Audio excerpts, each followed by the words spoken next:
بسم اللہ الرحمن الرحیم۔ اسلامی تاریخ میں سے نبی کریم صلی اللہ علیہ وسلم کی میلاد مبارک کے وقت دنیا پر کیا اثر پڑا؟ نبی کریم صلی اللہ علیہ وسلم کی پیدائش مبارک سے 50 دن پہلے اصحاب فیل کا واقعہ پیش آیا۔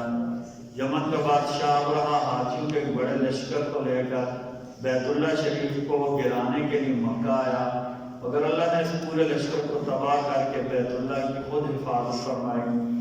اور یقین نے لکھا کہ جس وقت نبی کریم صلی اللہ علیہ وسلم پیدا ہوئے، ٹھیک اسی وقت کسرا ایران کے بادشاہ کے شاہی محل میں سخت زلزلہ آ گیا اور اس کے 14 کنگرے گر گئے۔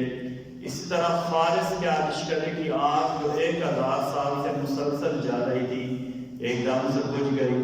گویا اللہ تعالیٰ نے یہ اعلان کیا کہ اب دنیا میں وہ ہستی پیدا ہو چکی ہے جس کی عظمت اور بلندی کا چرچا پوری دنیا میں ہوگا۔ دنیا سے کفر، شرک، بت پرستی ختم ہوگی، ایمان اور توحید غالب آئے گا، بری عادتوں کو ختم کر دیا جائے گا، لوگوں کے اچھے اخلاق سکھائیں گے۔ ایک سنت کے بارے میں اچھی موت کی دعا۔ نبی کریم صلی اللہ علیہ وسلم نے صحابہ کرام کو فرمایا، تکلیف اور بیماری کی وجہ سے موت کی تمنا نہ کرو، اگر تم یہ چاہتے ہو تو اس طرح دعا کرو، یعنی اگر اللہ سے موت مانگنی ہو تو ان الفاظ میں موت مانگنی ہے: اللہم احیینی ما کانت الحیات خیرا لی وتوفنی اذا کانت الوفات خیرا لی۔ کہ اللہ اس وقت تک آپ مجھے زندہ رکھیں جب تک میرا زندہ رہنا میرے حق میں بہتر ہو، اور مجھے موت دیں اس وقت جب میرا مرنا میرے حق میں بہتر ہو۔ یعنی بیماری کے میں مار کے نہیں، اللہ جتنی بھی میری زندگی ہے دوسرے الفاظ میں خیر کے ساتھ کر دے، اور جب میری موت آئے تب بھی میرے حق میں بہتری اور خیر والی موت مجھے عطا فرمائے۔ ایک فضیلت اور رحمت، اللہ کی دی ہوئی روزی پر راضی ہونا۔ نبی کریم صلی اللہ علیہ وسلم نے فرمایا، جو شخص اللہ سے تھوڑی روزی پر راضی ہو جاتا ہے اللہ اس کے تھوڑے سے عمل پر راضی ہو جاتے ہیں۔ ایک گناہ کے بارے میں لڑکی کی پیدائش کو برا سمجھنا۔ سورہ نحل آیت نمبر 58 اور آیت نمبر 59 کا ترجمہ اللہ تعالیٰ فرماتے ہیں، جب ان میں سے کسی کو بیٹی پیدا ہونے کی خبر دی جاتی ہے تو ان کا چہرہ رنج کی وجہ سے کالا ہو جاتا ہے اور دل ہی دل میں گھٹتا رہتا ہے، اور جس لڑکی کی پیدائش کی خبر دی گئی ہے اس کی شرمندگی کی وجہ سے لوگوں سے چھپتا پھرتا ہے کہ اس کو ذلت گوارا کر کے رہنے دے یا اس کو مٹی میں چھپا دے، بہت ہی برا فیصلہ کرتے ہیں۔ یعنی جو لوگ بیٹی کی پیدائش کی وجہ سے خواتین کو طعنے دیتے ہیں یا عار سمجھتے ہیں، یہ ان کے حق میں وعید ہے کہ اللہ تعالیٰ نے ایسے شخص سے نفرت کا اظہار کیا ہے جو بیٹی کی پیدائش کو برا سمجھتا ہے یا بیٹی کی پیدائش کو بوجھ سمجھتا ہے یا بیٹی کی پیدائش کو اپنے لیے کمزوری کا باعث سمجھتا ہے۔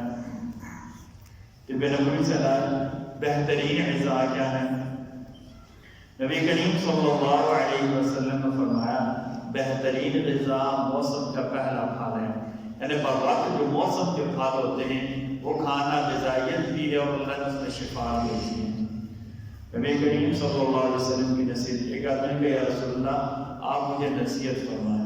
آپ صلی اللہ علیہ وسلم فرمایا، اللہ سے حیا کرو، اللہ سے حیا کرو جیسے تم اپنے خاندان کے نیک اور شریف آدمیوں سے حیا کرتے ہو۔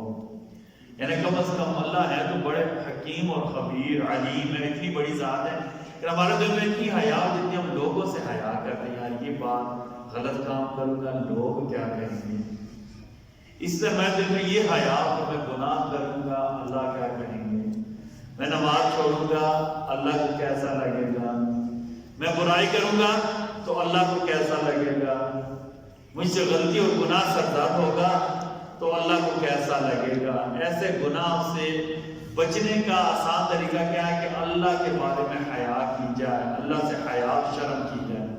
اللہ تعالیٰ ہم سب کو کہنے سننے سے زیادہ عمل کی توفیق عطا فرمائے۔ انشاءاللہ بإذن اللہ تعالیٰ کل جمعہ کا دن ہے۔ جمعہ کے فضائل تو عمومی طور پر سب کو پتہ ہے کہ جمعہ کے دن سورہ کہف پڑھنا، اس سے اللہ تعالیٰ پورا ہفتہ حفاظت فرماتے ہیں۔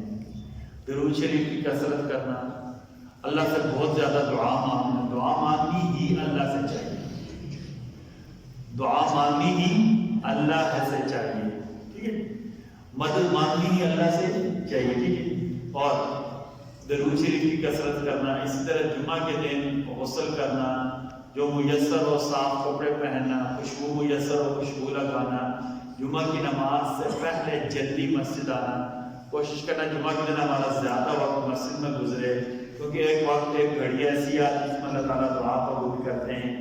انشاءاللہ بإذن اللہ تعالیٰ کل ہماری مسجد میں جمعہ کا موضوع ہوگا، آپ کو پتا ہم مسلسل ترتیب کے ساتھ چل رہے ہیں، ہم خلافت راشدہ میں سیدنا حسن رضی اللہ عنہ کی سیرت بیان کر رہے ہیں۔ کل ہمارا موضوع ہوگا کہ سیدنا حسن کتنے سخی تھے اور آپ مسلمانوں کی کتنے زیادہ خیرخواہ ہمدرد تھے، آپ نے لوگوں میں صلح کیسے کرائی ہے۔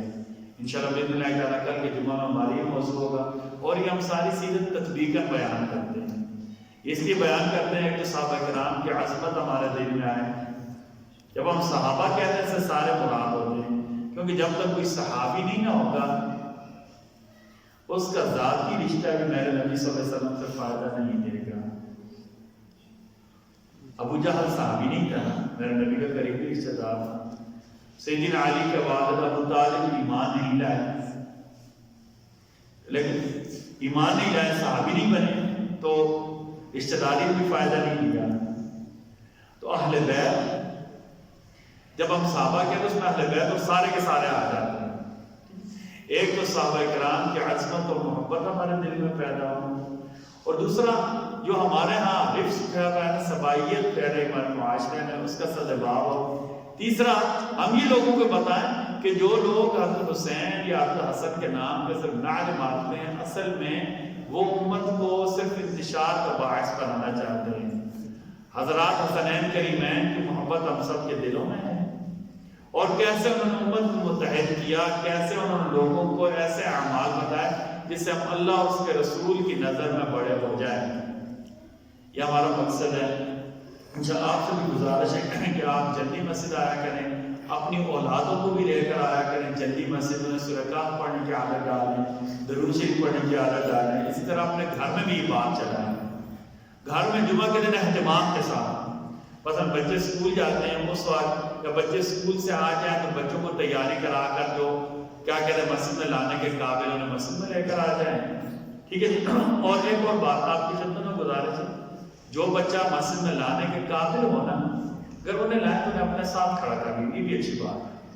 بچے کا پہلی ساتھ میں ایک طرف کھڑے ہو کر بچے کو ساتھ کھڑا کر لیا کریں، اس کے دو فائدے ہوں گے، ایک تو آپ کو بچے کی فکر نہیں ہوگی، دوسرا بچہ نماز میں تنگ نہیں کرے گا۔ چھوٹے بچوں کو، اتنے چھوٹے بھی نہ ہونا کہ جو اپنا، ایسے بچے جو 5 6 7 سال کے ہیں جو اپنا آپ سنبھال سکتے ہیں، انہیں مسجد میں لانا کوئی حرج نہیں ہے۔ والد کا کام انہیں مسجد میں لائیں اور کیا کریں، انہیں اپنے ساتھ آ کر یہاں پہ لائیں۔ مذہب بھائی آپ میرے پاس ہے کہ مسجد میں آ جائیں، درود شریف پڑھنے پر دعا کرتے ہیں۔